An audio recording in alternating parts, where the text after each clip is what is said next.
Dear friends, I welcome everyone who is watching my channel now, who is watching Vitaly Portnikov's channel, Portnikov Arguments. As always, we go on the air on Fridays, live in parallel on two of our own channels. Today, we congratulate everyone who celebrates Merry Christmas. We wish you a fun new year, before which there is very little time left. And, Vitaly, from me to you in every possible way. Congratulations. Thank you. Congratulations also. I hope that people will celebrate the new year, at least with the hope that the feeling of hope that people have will not disappear anywhere. Well, the question immediately arises, do you have any hopes for the advent of peace due to the fact that on Sunday, it seems that there should be a meeting in the United States at Mar-a-Lago in the Trump estate between the two presidents of Ukraine? At least I have an understanding that the United States is more than seriously interested in this process. Do you agree? Because we are observing processes that we never see at all. Well, what do I mean? For example, I thought that Steve Withat and Jared Kushner would finish the negotiation process when Hanukkah came. This is perfectly natural for American Jews. That they are at the same time. We held talks with the Ukrainian and Russian delegations, with the Europeans, and ran to the windowsill to light candles. To the windowsill, I'm sorry. This is a very strange thing at all. I have never seen this in American politics. Maybe I just don't remember some things, but this has never happened in my memory. Well, okay, I thought. Well, Hanukkah, after all, is the main American holiday. Religious, I mean, it's Christmas. Hanukkah seems to be moving into this Christmas. But Donald Trump has to stop.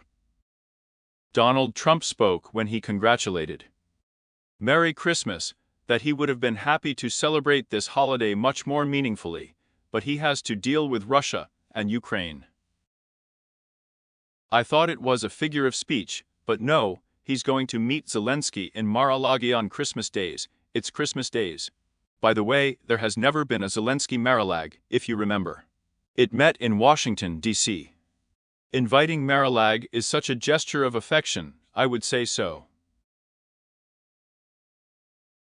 Yes, and let's talk seriously, now, so to speak, seriously. This isn't in the Oval Office. It's necessary to talk like a man. Serious people are talking here in Mar-a-Lago. It's not a protocol, it's about life. Here, this is also an interesting point. Then, there is another interesting point related to Putin. With the fact that Putin, at a meeting with the leadership of the Russian Union of Industrial Entrepreneurs, also mostly talked to them about negotiations with the Americans. This is also not accidental. After all, Putin is a person who places accents quite consciously in one or another things. Well, in other words, it is clear that Putin is also interested in the negotiation process. That is, it is unclear whether as a result or in the process. But the fact that he is interested in the process is yes. Now, just before our broadcast, there were reports that the issue was allegedly already being discussed. The question of a truce for holding a referendum. This is also a very strange thing for me, because I honestly don't understand what issues should be put to the referendum. That's in that peace treaty, the draft of which Zelensky seemed to have made public. There is not a single issue that citizens should vote for. This agreement can be signed absolutely clearly by the President of Ukraine himself, because Ukrainian citizens should not decide what kind of free economic zone will be in one or another Ukrainian region. This is the task of the President and the government, maybe the Parliament, which should adopt a law on a free economic zone.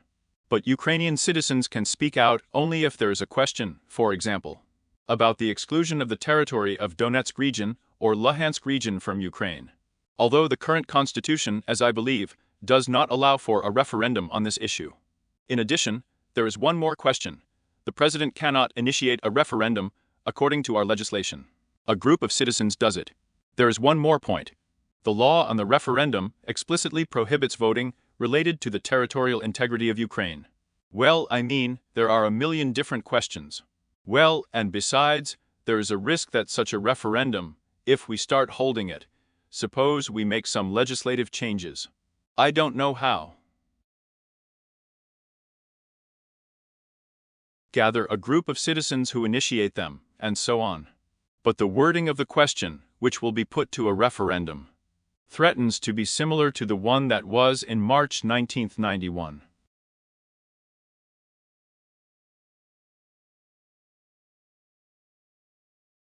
Yes, that's right. Let's imagine there are 20 points there, and a separate referendum on each point, if there is one, of course. The president said that the entire agreement should be put to a referendum. That is, it will either be approved by the whole, or it will not be approved by the whole. Such an idea. A newsletter with 20 questions. No. Maybe a newsletter with one question in it. Do you agree with the agreement on this, that, and that concluded between the United States of the Russian Federation and Ukraine, on such and such a date? No, I believe it, but you will agree that the result of the referendum with such a statement of the question can later become such an object for so many, and so, as they say, it will not seem enough. Of course, but I understand that the main idea of the referendum is to shift the responsibility of the authorities to the population. You have chosen a shameful peace, and if you hadn't chosen a shameful world, we would have continued to fight. Or you chose war yourself. Sorry, we were ready to lead you to peace, but we voted against it. Because let's tighten the mobilization. What's that got to do with us? We, like you, we do not take responsibility. Everyone, remember the famous phrase of Vladimir Zelensky, each of us is the president. Choose a world, there will be a shameful world for you with all the consequences. If it turns out to be, the consequences are not at all what Ukrainians think, and in a year another, Russia will occupy the entire territory of Ukraine. Well, here it was necessary to think about how to vote. And choose a war, but now do not fool your head. Now we are introducing martial law, strict mobilization. Lowering the draft age to 18 years, we are starting to mobilize women. You wanted to. You wouldn't have voted, but there could have been peace, and none of this would have happened. And you didn't want to. Well, what do you feel? What moods prevail in the public opinion of Ukraine now? I think people are somewhat confused, because this is not a question of sociology. Of course, the vast majority of people want the war to end. But at the same time, the vast majority of people. In other words, he wants the war to end fairly, and there is really no hope for a just peace. The world can only be unfair in the moment, I would say, the moment when Russia is ready to continue the war. When Russia prevails at the front, when Russia destroys the Ukrainian infrastructure. Then Putin does not need a just world at all. For him, the destruction of Ukraine in the future is much more profitable than an unfair world, not even that a fair one. But again, it can be an illusion, you know, Evgeny Sich. I fully admit that Putin does not have such opportunities, and that he is just bluffing in order to get it. Ukraine maximum. Or, through the same referendum and elections, destabilize this country so that it facilitates its destruction. Well, today I talked with Mikhail Kasyanov. If anyone is interested, please watch this interview on my channel. He's slyly smiling, and apparently he has some sources of information. I started talking about the fact that I had about 20% of my point of view changed by 20%. They say that 20% have appeared for the fact that Putin will still make some concessions, some compromises. Because he understands the situation in the economy much worse than even some of his critics say. Well, by the way, I quite admit it. I believe that we will not doubt Mikhail Mikhailovich's competence in economic matters. It's true. But again, the question is that he and Putin can give different assessments of this economic state, looking at the same figures. That's another problem, I would say. Which is always with any prime minister of Putin, from Kasyanov to Mishustin, there is Putin. That Putin looks at these figures differently. But the fact that the situation in the Russian economy is far from that which was even at the beginning of 2025. It's an obvious thing. Yes, Russia still has a certain reserve of gold and foreign currency, which has also increased in price, due to the increase in the price of gold. But at the same time, the drop in oil prices itself is dizzying for Russia. In principle, the Russian budget can now it can be completed only with the sale price of this gold and foreign exchange reserve, and a significant part of it. Here you can sit down and count, right?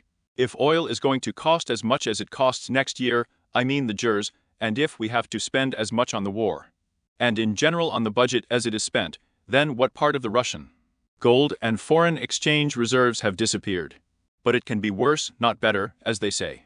Maybe the sanctions control has been tightened. Trump may be offended that Putin does not meet him halfway and come up with some more sanctions. That is, there may be various further troubles. Yes.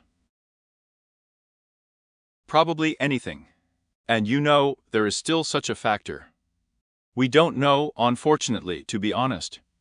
I personally don't know. Maybe you know or can guess whether there are people in Putin's entourage whom he trusts. Maybe there is some conditional Kovalhak who will come to him and say, Vladimir Vladimirovich, dear. Let's take a look at the latest figures that we have together now with a little different eyes.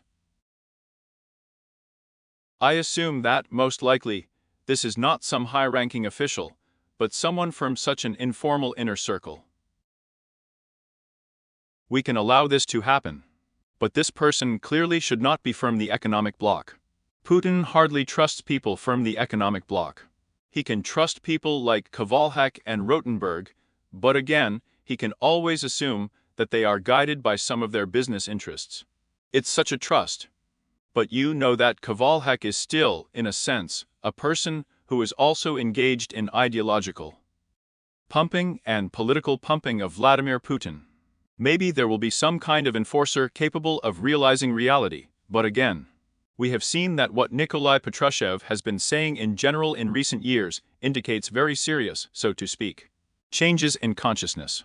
How he is able to understand the situation with the economy, I don't know. But it is possible that the situation with, say, personnel, say, with some types of weapons and military equipment, is not as good as Putin pretended to be with this one. A straight line. But you can see that Gerasim is directly deceiving him. Yes, it's true. It's just that he deceives him on purpose when he talks about Kupins there. So we're not going to deny that Russian troops were there and there is some in some composition in Kupinsk, but there is no need to talk about their control over this city. That is, he constantly gives wishful thinking. And Putin can believe it because he likes it. But therefore it is very difficult to say whether Putin is making any real assessment of what is happening. I'm just not sure what I can understand. Well, in any case, by the way, Kasyanov expressed a very interesting idea, that in a sense, the Americans outplayed Putin. Because this is the final plan of 20 points, after all. A derivative of the plan that Ushakov and Dmitry dictated, one might say, to Witkoff, advised Witkoff. In other words, this is not some dramatically different 20-point plan from the 28-point one that emerged from us. If Putin now says that this plan does not suit me, then for the first time, Trump may have serious reasons to think that Putin does not really want peace.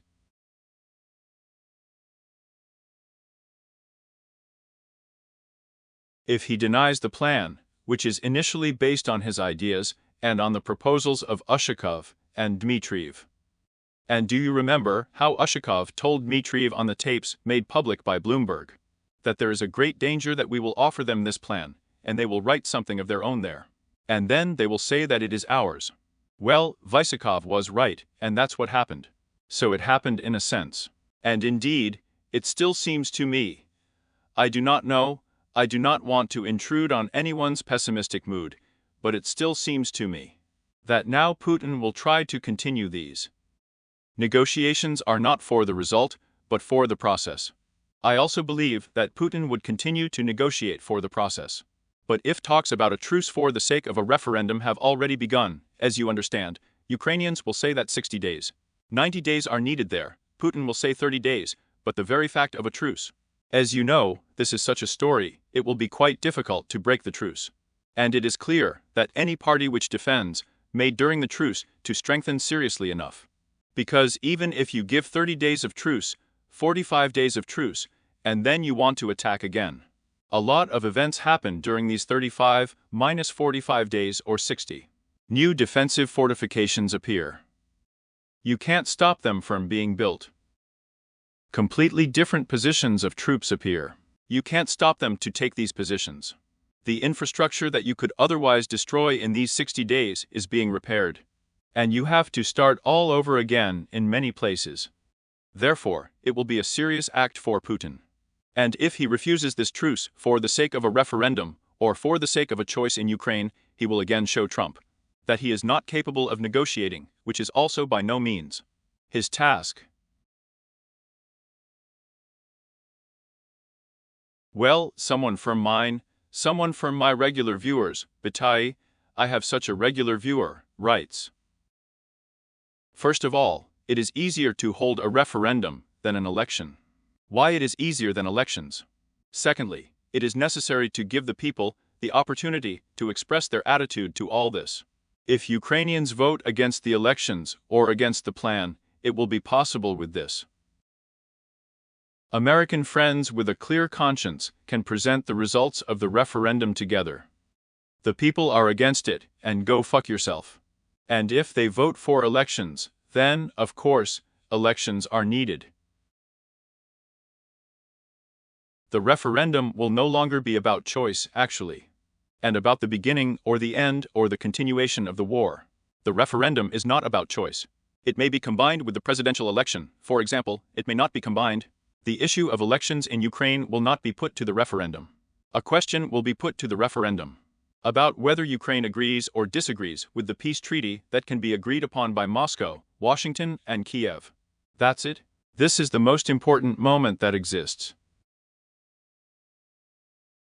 Well, Ryabkov just said on the air of the 60 Minutes program that he should set specific dates.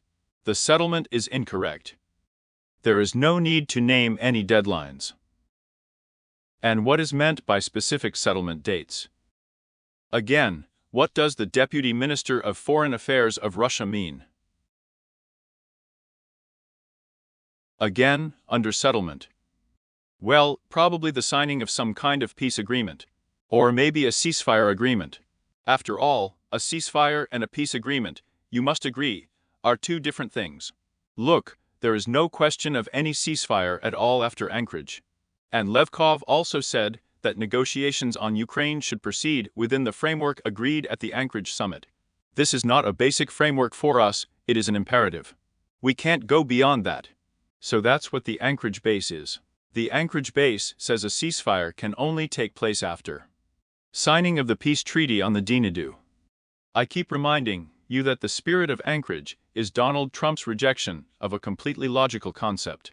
We agree on a ceasefire and conduct further negotiations on peace between Russia and Ukraine. The spirit from the college is Trump's agreement with Putin's idea that a peace agreement should be signed, culminating in a ceasefire. And the negotiations themselves will take place against the background of the continuation of hostilities. Well, will the referendum also take place against the background of the termination? No, the agreement will be agreed upon and signed in full by the presidents of Russia, Ukraine, and the United States. For example, a truce will be declared, during these 60 days, Ukrainians will have to support or not support this agreement.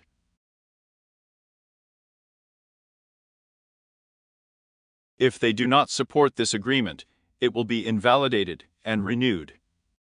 Military operations. That's all very simple. It will just be a temporary ceasefire for the duration of the vote. Let's say Ukraine will demand 60-60 days and Russia will insist on 30. But if Ukrainians do not agree with this, rocket attacks on Ukraine will resume the very next day. Russian troops will come on the offensive. Well, here's another statement by Lepkov. I think that December 25, 2025, will remain in everyone's memory as a milestone, when we got closer, really closer to a solution. December 25th is yesterday. It was yesterday, but it depends on us, on our political will, on our work, whether we will be able to make the last breakthrough and reach an agreement. At the same time, Lepko says that Ukraine and its partners are not set up for an agreement, they have redoubled their efforts to torpedo this agreement. Well, as you want, so you understand.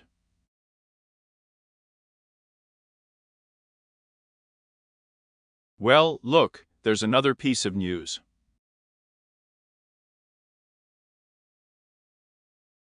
That there are agreements with partners to protect in the sky, at sea and on the ground, and a peacekeeping contingent can be deployed.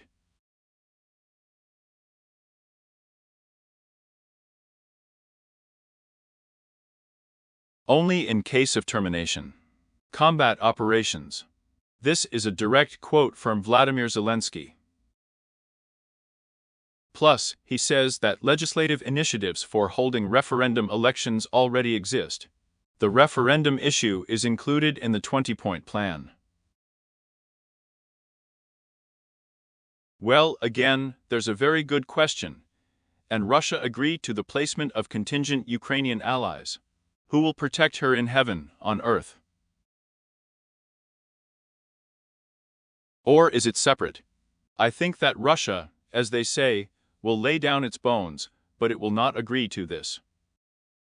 It's much cooler than Ukraine's accession to NATO, if some military contingents of NATO member countries are stationed on the territory of Ukraine. After all, let me remind you, Vitaly, you know this very well, that when NATO expanded to the east, and the same Baltic states became NATO members, no NATO contingents were initially stationed there. There wasn't. In other words, it was only a formal membership in the bloc, but without any BIS or military contingents stationed there. And here are the troops of France, and the troops of Germany, and the troops of Great Britain on Ukrainian soil, and plus Turks on Ukrainian soil. That's all a very good question. Therefore, he informs that the Verkhovna Rada has begun to prepare legislative proposals for holding elections in conditions of special nutrition.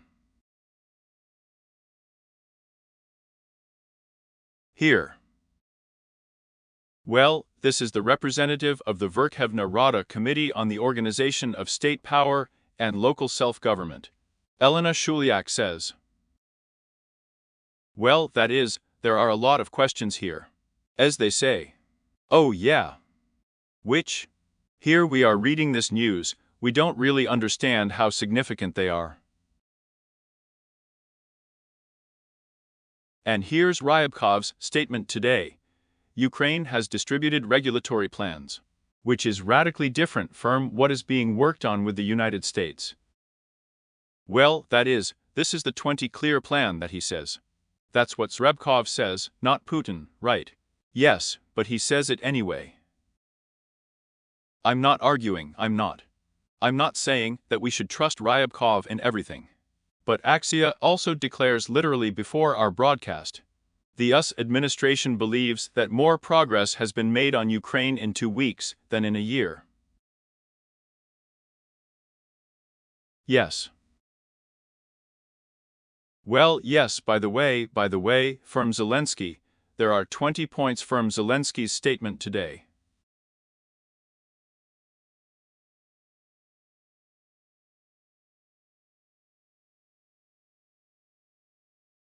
The agreement and the 4 parties. Note that there are 4 sides: Ukraine, the USA, Russia, and the European Union. But what else to do with it? Without agreement with all parties, the final peace treaty is signed. You can't. But there is also logic in this, because without the European Union, it is impossible to lift sanctions against Russia. Which is also important for Putin. Putin, can Americans sign anything? The Europeans will say that we will not lift the sanctions. Russia will be disconnected from SWIFT. And goodbye. What's next?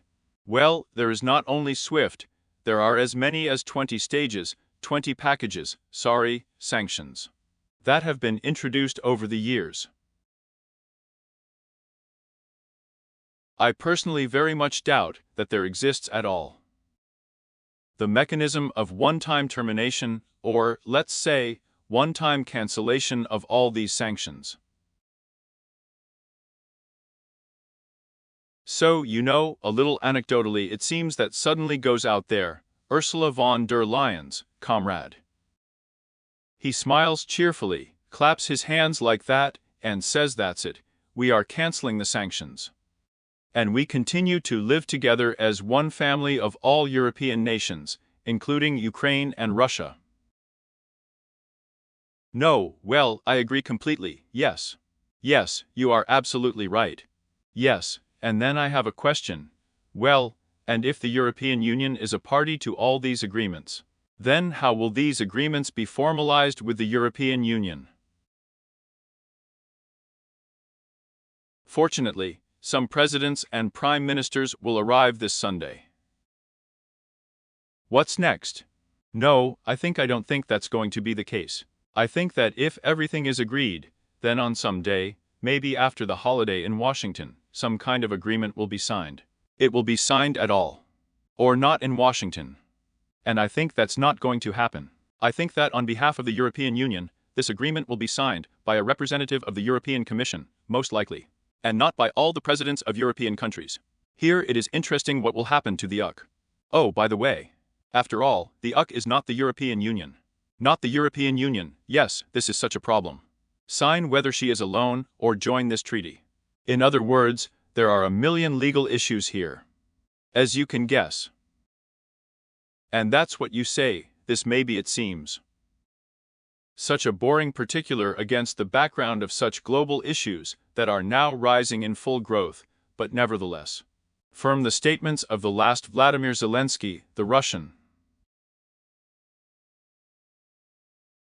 The Federation bypasses the frontiers.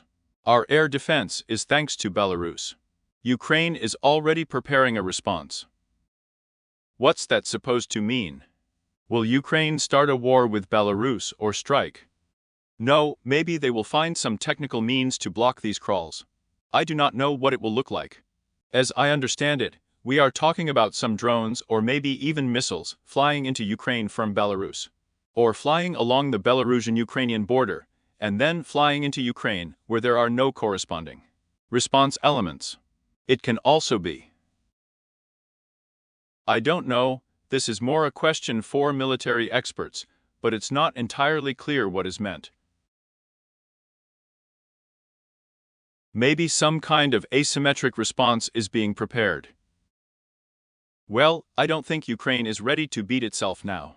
The territory of Belarus, but in general, it is difficult to clearly imagine that certain actions that can be taken.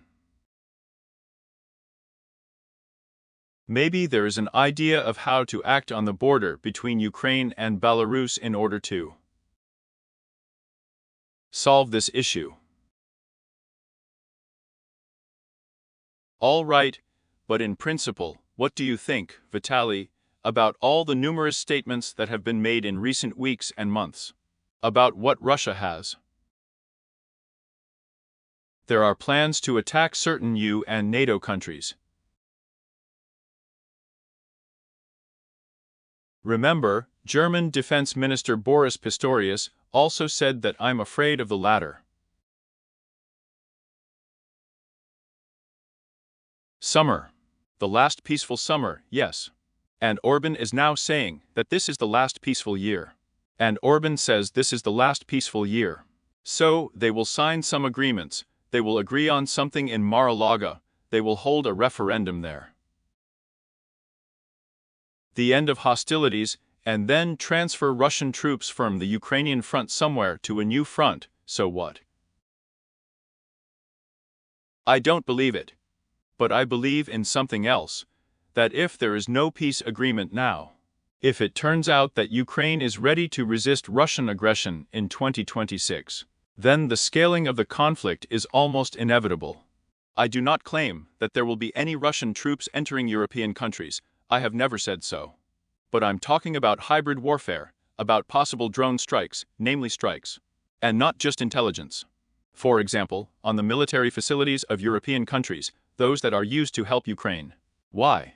Because, in principle, Vladimir Putin, as we have already said in this dialogue, is also interested in ending the war as soon as possible because he understands that the Russian economy may be bursting at the seams. But he is interested in such an end to the war that would erase Ukraine from the political map of the world.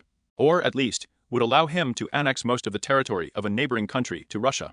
It doesn't work out after all, not only because Ukraine is resisting, but also because the Europeans are helping it. And thus, if the Europeans are intimidated, we can count on the fact that this assistance will become less. And because the Europeans will be afraid of a real direct conflict with Moscow. And because they will simply have to divert to their own defense, and not to help Ukraine. That is, there may be such an idea. And then it really should happen in 2026. Because it will be quite difficult for Russia to fight for the fifth year without any blowout, at about the same pace.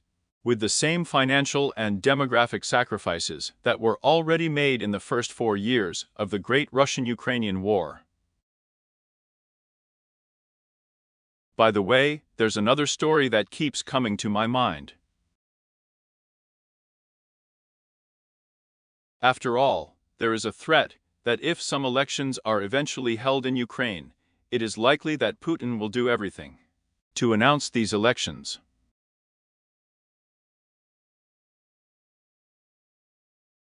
These results are illegitimate, saying that it is not clear to me at all what kind of vote was so strange, they're using some kind of D.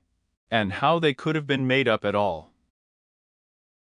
These elections are without specifying the voter lists. And we do not understand how honest and transparent the voting was at foreign polling stations.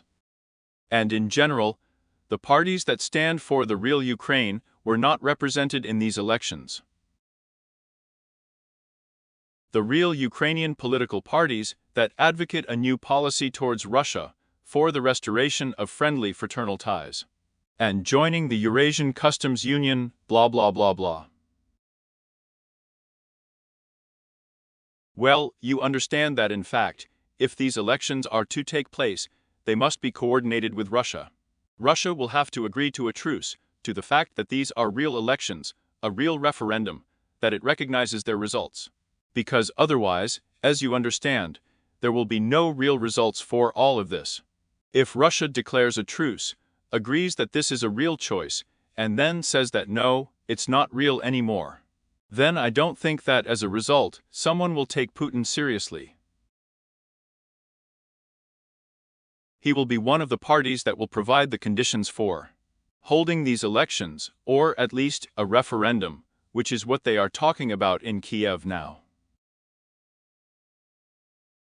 Yes, but look, the moment of this very straight line. Revise, where Putin. About the Ukrainian possible elections respond. He said that we will see if Russia will stop shelling Ukraine during these very elections. Yes, yes, yes, for one day. For one day. For one day. Yes, I noticed that too. That is, it's somehow not serious. Medvedchuk does not take part in the elections, the real elections continue. And there is one more condition, the vote of Ukrainian citizens who are on the territory of Russia. Oh yes, there he counted 10,000, I mean 10 million. Yes, of course. And who will control these elections on the territory of Russia? Who will organize them on the territory of Russia? Yes, this, by the way, is the prospect of a known dead end. It's strange if Putin doesn't talk about it and insist on it. Well, that's why a lot will depend on the Americans, who will tell him, either you're not fooling around, we're holding real elections there. Or we're not fooling each other. We continue to drive sanctions against ourselves. We are in a difficult situation with you today, Vitaly, because there are too many unknowns at this level. Yes, this is a conversation in a fog, agree. This is a conversation in a real political fog. When something is about to happen, it's like, but it's unclear what.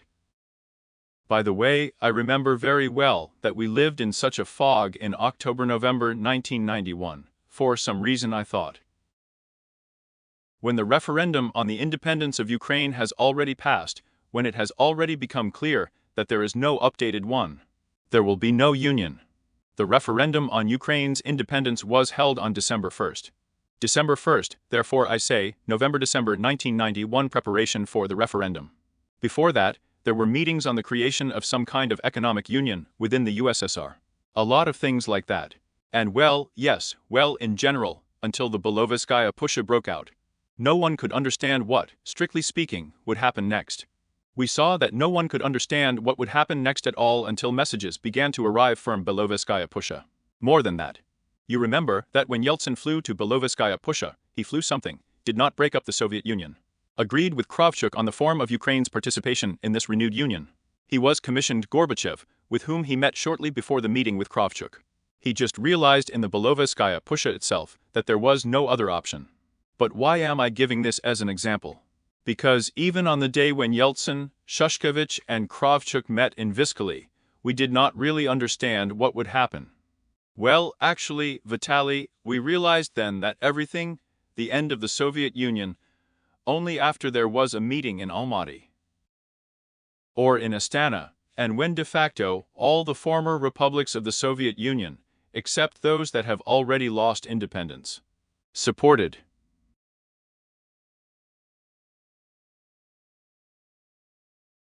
the Belovezskaya Agreement.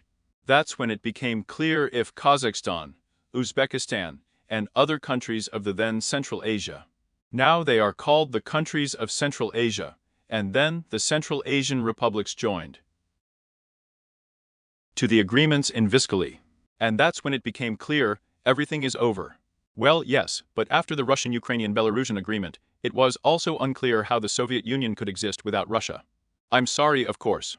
A state with its capital in Moscow without Russia as part of it somehow looks strange. And the Kremlin is such a Vatican. No, not yet. There were some illusions, you know, that new meetings, negotiations could take place, Americans, Europeans would interfere there, I do not know. Yes, but that's not what I'm talking about right now. I'm talking about the fact that I just thought that we were talking like this. I imagined what our broadcast would look like in front of this Belovezskaya Pusha on the day when Yeltsin arrived in Minsk. We are talking about something. I wonder in what form the renewed union will exist. And I'm telling you, Ukraine has already left the Soviet Union altogether. It will not be a member of any integration association.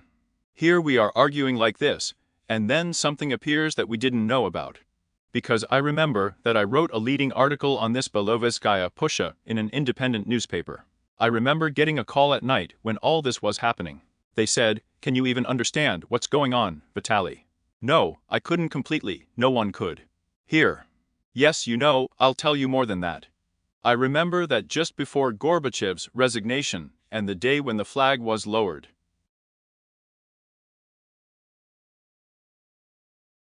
the red flag of the USSR over the Kremlin, I was not in Moscow. I was invited to an international conference as part of a delegation of Soviet journalists. And there were probably 10 or 15 people gathered there, as they say, the best journalists of that time, the most serious, authoritative journalists of that time. I will not waste time there now on listing all the surnames, but we said among ourselves that would he sign it? I mean Gorbachev. There were even doubts that Gorbachev really signed, because it was announced the day before that Gorbachev was to make an appeal to the Soviet Union there, to the people, and, apparently, this is an appeal, is that he resigned and terminated the existence of the USSR. But until recently, many people did not believe and assumed that suddenly there would be some unexpected, not foreseen by anyone move. Well, in general, it's not long to wait. Sunday. Not for long, yes, the 28th. This, friends, the day after tomorrow, on Monday, we may already know a lot of all sorts of details. Vitaly, thank you so much for talking today. Thanks to everyone who watched us. Friends, the only thing I remind you, if someone is not watching at first, do not be upset for a few minutes. And this our slightly chaotic dialogue with a lot of unknowns will be posted on the channel of Vitaly Portnikov, on the channel of Portnikov Arguments on my channel. Continue to react there briskly with questions, comments, replicas. Subscribe to our channels. And get it? I strongly advise you, I mean those who live in Russia, and who, I'm afraid, are waiting for nothing bad in terms of internet access, in terms of watching YouTube channels, get my VPN. Kisilyev VPN is a proven thing, it works well, and for help in developing my channel in this form, of course, I will be extremely grateful to you. All the details are in the description of this video, how to do it. And Happy New Year to you, dear friends. Years of hope, gentlemen. Good luck. Good luck.